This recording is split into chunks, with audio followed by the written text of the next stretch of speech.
Welcome to this Franklin Public Schools screencast. In this screencast, we're going to look at the middle school network and specifically the student shared area and how teachers can use this area with students.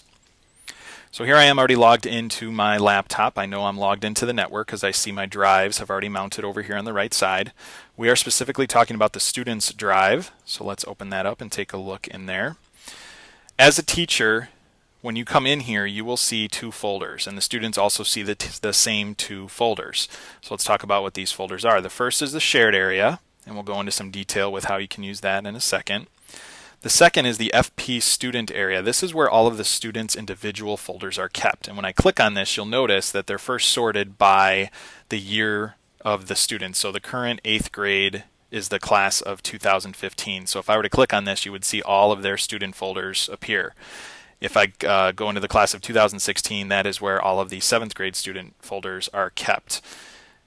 Teachers have rights to those folders. You can go in there and actually go into the students' folders and see their files. So if a student said that they turned something in and they didn't, and you know that it's in their student folder, you could go in and see their files in their folders. Let's talk about the shared area. The shared area is set up similarly to how it was in the past. You'll notice when I go into the shared area, there's some teachers that have already created a folder here for themselves. You can do that as well. If you don't have a folder here yet, create one just by going up to File, New Folder. Let's make a folder for Mr. Smith as a test here. Whatever files you put in this student shared area, the students can get to, they can open. They can't change the original files. So as an example, let me put this Word document into Mr. Smith's folder. Let's say this was a template that I wanted my students to open and to alter and print off or to save as their own. They could do that because that file is in this folder. The files that are put in here have what are called read-only rights, meaning the students can open them, they can edit them, but if they want to keep those edited changes, they have to save the file as their own to their own folder. They cannot change, alter, delete your original template or your original file. So it's a great way to share files with students. Some teachers put videos in here for students to watch. That is a great way to use this as well. The other way we can use this is by creating Dropbox folders.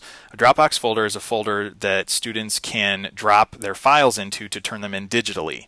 So here in this teacher's folder, you'll see she has created a 1A Dropbox folder and a 1B Dropbox folder for her two classes. So if the students are done with an art project in Photoshop, let's say, they can drag and drop those files in here to turn them in to the teacher. How do we create that? How do we do that? Let's go back to Mr. Smith as an example. First, you have to create some folders in here. So let's do File, New Folder. And we recommend that you label this by the class hour and then call it the Dropbox. So let's say he teaches first hour, Dropbox is what we'll call this. Okay, I'm going to make another one for my third hour, Mr. Smith's third hour. Okay, so now the folders are created. At this point, the help desk has to set up the rights to those folders. So as a teacher, you first have to set up the folders. And if we look here, we can see some other teachers have done that already. So in Mrs. Shares, she's got a folder for each of her classes. Then you're going to email the help desk and tell them and ask them to set up the rights to those folders so that they are Dropboxes. So what does this look like for the students when they go to hand something in? Let's look at an example.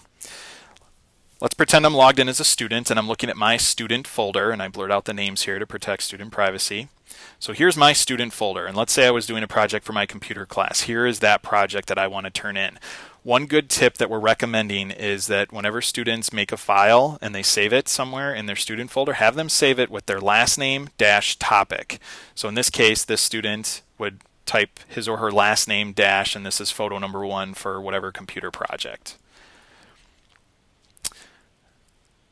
After you get a Finder window pointing to the student's folder, the student should then go up and open a second Finder window. It's very easy to drag and drop when you have two Finder windows, and the best way to open a second Finder window is to go up to the File menu and choose New Finder Window.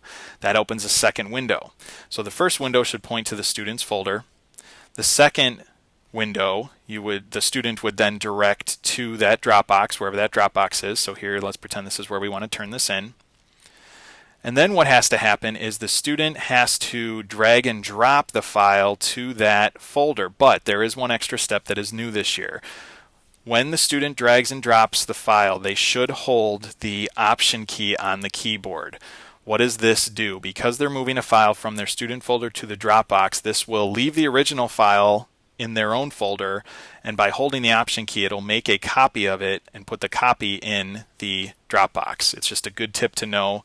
Option clicking is what we call it, or option drag and dropping, so that that copy goes and gets turned in and the student still keeps the original file. Why does that matter? Well, if we just do a regular drag and drop, it's going to move the file and then the student doesn't have their file. So we recommend that they option click and drag to drop the file. So this is what it would look like in the end. So after holding Option, dragging and dropping to the correct folder, here is the copy that was turned in. And again, students can see this. And then the original was left up here in the students folder. So again, you as the teacher can create the folder structure, create some Dropbox folders, make sure they have the word Dropbox in the folder so that it's known which folder should be set up with those rights. And then email the help desk and let them know where those Dropbox folders are so that they can set them up with the correct rights for the students. So that is how you can use this area to your benefit. It's a great way to collect files and collect projects from students. And please let your tech coach know if you need any help. Thanks so much for watching.